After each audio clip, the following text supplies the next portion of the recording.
деңгейлік сызықтар деген болады. Деңгейлік сызықтар деген сөз анықталу сияқты просто бізге линияларын сызып беру керек. Яғни ол не деген сөз? Есепте былай беріледі: z тең x плюс y осы z тең c болғандағы бұның нелерін деңгейлік сызықтарын сызып береді. Ол не деген сөз?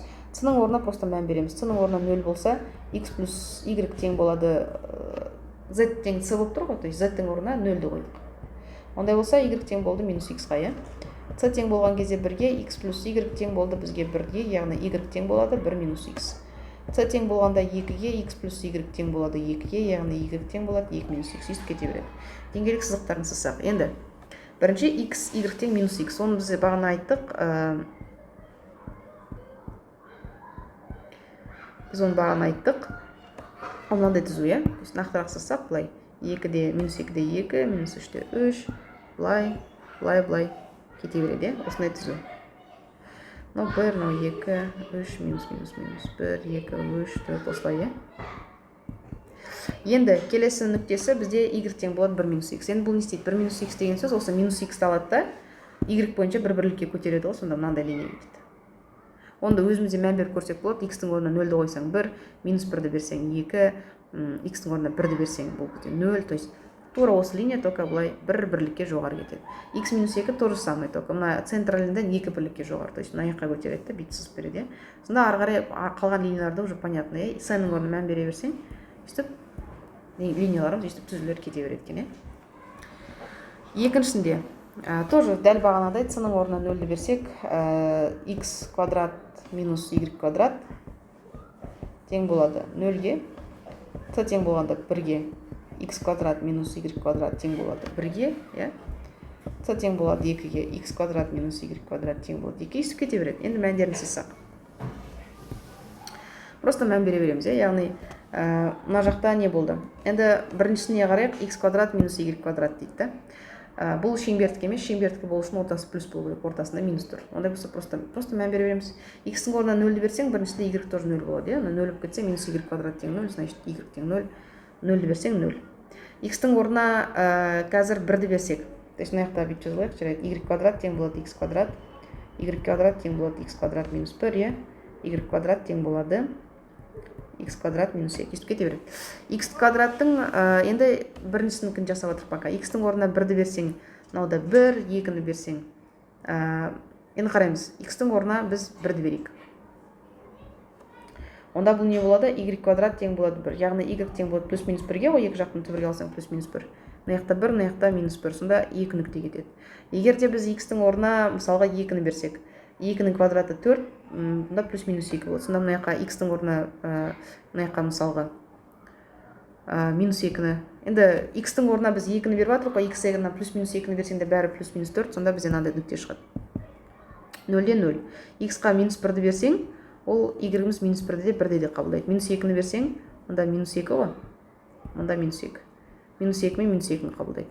1-ді берсең, то же самое, плюс минус 1-ді қабылдайды, 2-ні берсең, плюс минус 2-ні қабылдайды. Сонда мында екі жақты парабола шығып тұр ғой. Оны мән беріп көруге, негізі былай функциядан да көруге болады. Екі жағын түбірге алсаң, y тең болып тұр, плюс минус түбірасты x. Түбірасты x дегеніміз осындай x оси бойынша симметриялы парабола. Екіншісінде x квадрат, y тең x квадрат минус 1 дейді. X квадрат минус 1 болса, бұл қалай? Дәл бағанаға мән беріп шығайық. X-тің орнына 0-ді берсең, x-тің орнына 0-ді бере алмайсың. Себебі 0-ді берсең, бұл y квадрат минус 1 болып қалады. X-тің орнына 1-ден бастап береміз. 1-ді берсең 0 болады. Егер минус 2-ні берсең, x-тің орнына енді 2-ні берсек, y квадрат тең болады 4-тен 1-ді азайтсаң 3, яғни плюс минус түбірасты 3.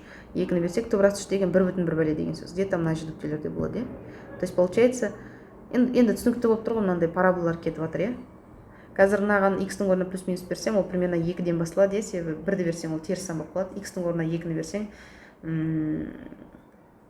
x-тің орнына 1-ді берсек, теріс болып қалады. X-тің орнына біз бере аламыз, начиная 2-ден.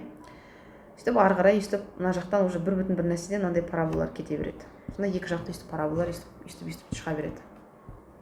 Осы деңгейлік сызықтар деген осы. Өйстіп примерно с-ның әртүрлі мәндеріндегі графигіміз ары қарай қалай жалғаса береді, соны көрсетеді. Келесі мынандай. c-ның орнына мән берейік. c тең болғанда 0-ге, c тең болғанда 1-ге, сонда y бөлінген x тең болсын 1-ге. Мына жақта y бөлінген x тең болсын бізде 0-ге, тең болсын бізге 1-ге. Енді y бөлінген x тең болған кезде 1-ге ол қандай жағдай? Ол y тең 0 деген жағдайда ғой, енді x 0-ге тең бола алмайды. Себебі санды 0-ге бөлуге болмайды. Яғни y тең 0. Яғни біріншісінде бізде мындай бір түзу кетіп жатыр, То есть мына x-ті мына жаққа көбейтіп жүрсек, y тең 0 деген. Мына жақта x-ті былай көбейтіп жүрсек, y тең x деген мәне. Просто x тең емес 0-ге да. То есть 0 деген нүкте открыто тұрады x-та. Ол сол ғана. Y тең 0 болса, ол бізде қандай түзу кетеді? Y тең 0 деген 0-дің деңгейінде мынандай түзу жүреді, мынау y тең 0. Y тең x деген сөз ол мынандай. Егер x-тің c-ның орнына 2-ні берсек, y бөлінген x тең болады 2, яғни y тең болады 2x. 2x деген сөз ол чуть бір тезірек өседі. X-ның орнына 1-ді берсең, ол уже 1-ге емес, например, уже 2-ге тең болады. Сонда мынандай түзу болады. Сонда естіп кете береді ары қарай мәндер. Сонда деңгейлік түзулер осындай болады екен, осындай линиялар болады екен. Болды, есеп бітті. Келесінің деңгейлік түзулерін қарайық. Сонымен c-ның орнына береміз 0-ді. Ондай болса модуль x плюс y тең болады 0-ге, онда y тең болады модуль x, y тең болады модуль x. Енді ары қарай c тең болған кезінде 1-ге модуль x плюс y тең болады 1-ге, y тең болады 1 минус модуль x. Енді модуль x деген қандай график? Ол мынандай график, минус 1, 1, 2, минус 2, 1, 2, минус 1, минус 2. Енді x-тің орнына 0-ді берсең, y 0. X-тің орнына 1-ді берсең де, плюс минус 1-ді берсең де, y плюс болады. Себебі модульден бәрі плюс шығады. Мына жақта, мына жақта. Плюс минус 2-ні берсең, мындасына мында 2 түзу. 1 минусты просто модуль x дегенсіз, модуль x-ті просто бір бірлікке, то есть минус алдына минус пайда болса, так, мына жақта дұрыс емес. Мында алдында минусы шығады ғой. Минус болса, ол керісінше болады. X-ның кез келген мән берсең де, y теріс қабылдайды оны. То есть получается минус 1-де минус 1, минус 2-де минус 2, мынандай түзу кетіп жатыр. Енді 1 минусты просто модуль x деген, сол модуль x-ті бір бірлікке жоғары көтереді деген сөз y бойынша. То есть получается бізде мынада уже былай кетеді. Өз мән көрсек болады. X-қа 0-ді берсең y 1, x-қа плюс минус 1-ді берсең 0 болады, плюс минус 2-ні берсең уже минус 1 болады. Вот нүктелер, Өйстіп, ары қарай 2-ні берсең 2 минус модуль x, то есть уже мынандай түзу болады. Вот өйстіп, осындай линиялар кете береді екен. Болды, осымен деңгейлік сызықтар деген осы. Осымен есеп бітті. Сабақ бітті. Сау болыңыздар.